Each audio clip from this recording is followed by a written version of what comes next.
And sa dami kong napagdaanan, guys, as in, mas na-appreciate ko yung mga honest talagang tao sa life mo, sa paligid mo. Kahit kausapin mo man sila or hindi, pero pag nagsama kayo, alam nyo na strong pa rin yung friendship nyo. Kasi yung iba, yung experience ko before, na wala ka lang ng ilang, na iba lang yung focus mo, yung priorities mo, parang minasama na. Kasi totoong kaibigan, maintindihan ka yan, bakit tahimik ka, bakit ganito, bakit ganyan. Yung totoong nagmamahal sa iyo. Tsaka, ikip po rin yung mga taong kahit magkamali ka sa buhay mo. Kahit anong kalokohan, kasamaan. Kasi hindi man tayo perfect, guys. Di ba? Ang relationship talaga wino-workout, whether friendship or relationship yan. I-keep mo yung mga taong magkamali ka man ng desisyon sa buhay or what, hindi ka pababayaan. Magsistick at magsistay pa rin sa'yo at i-correct ka niyang mga taong yan. Hindi lang dahil successful ka lang.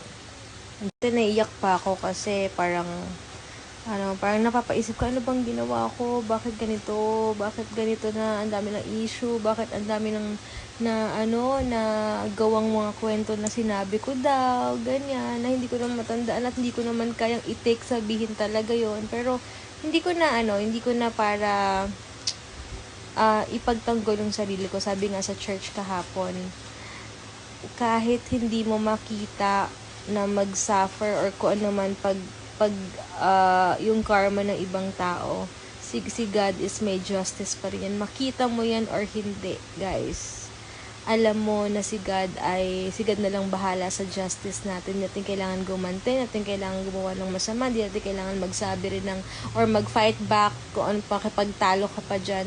Alam mo na darating yung araw na kung anong ginagawa natin is babalik din sa atin, maganda or hindi yan.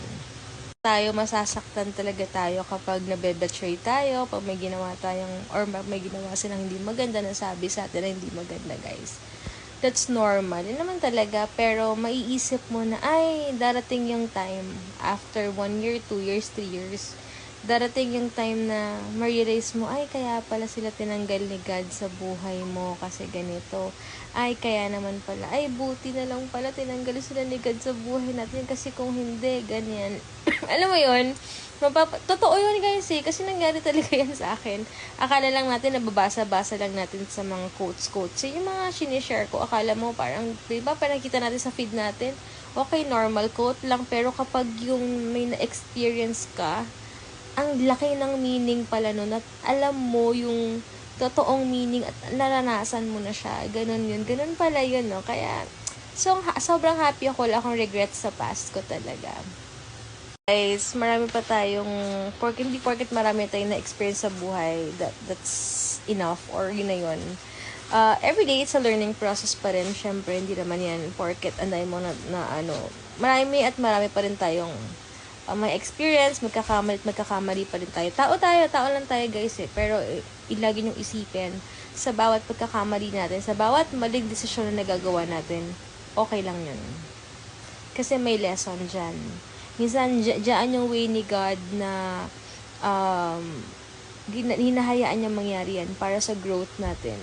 Para maging tayo ng wisdom, ng strength, and everything, guys. At mas lumalim yung faith natin. Hindi siya punishment kasi masama tayong tao. Hindi lahat ganun. Iba yung punishment sa mga talagang masasamang tao. Iba rin yung gusto ka lang matuto ni God na maging better. Iba yun diba? Sa akin, iba yun. For me. Ayun ko lang sa inyo, guys. Hindi ka pa Christian or hindi ka lalim yung faith mo kay God. Or ewan ko kung tama ba yung word ko, hindi pa Christian. Or hindi pa ganun kalalim yung relationship mo kay God. Lagi tayong before kasi, di ba, aminin natin, nangyari sa atin yun na kapag may nangyaring hindi maganda sa ibang tao, i-judge natin na, ay, buti nga kasi masama naman ugali yan eh. Kasi ganito naman yan. Ay, pariwala yan eh. Kasi ganito na yung magulang yan, kaya ganyan nangyayari sa kanya. Karma kasi nila yan. Parang gano'n. Diba? Amin natin, gano'n tayo before. Pero kapag na-experience mo na yung grace ni God, anday mo na nangyari. Ngayon ko nakita yung difference na gusto ka lang matuto ni God sa mga desisyon mo sa buhay. Gusto ka niyang gamitin, gamitin para maging instrument na spread yung word niya. Iba rin yung karma mo kasi talagang masama talaga ugali mo. Kaya matakot ka kapag masama talaga ugali mo, laging negative na sa isip mo. Pero iba talaga yon, guys. So, yun yung nakita kong gawin natin, mag-ingat tayo. Lalo kapag laging negative yung nasa isip mo, lagi na lang naghahanap ka ng hindi maganda sa tao, lagi na lang naisip mo negative. There's something wrong sa heart mo na kailangan baguhin. Huwag nating antayin na mangyari sa atin yung mga nakikita natin hindi maganda sa ibang tao para mas maintindihan natin sila. Ganun yun, guys. Kasi, once na hindi ka na insecure sa life mo, sa sarili mo, guys, promise, ang sarap din sa feeling na, hindi mo tayo perfect, guys, pero iba yung parang confident ka na ayaw mo talagang makasabi ng anything bad na sa isip mo or sa ibang tao, or ayaw mo nang, gusto mo lagi lang silang ma-inspire, gusto mo lagi lang silang masaya. Kasi, isipin mo, guys, kapag yung heart mo sobrang galit, inggit, lahat gusto mo pangit sa paligid mo. Yun lang yun, guys. So, yun na.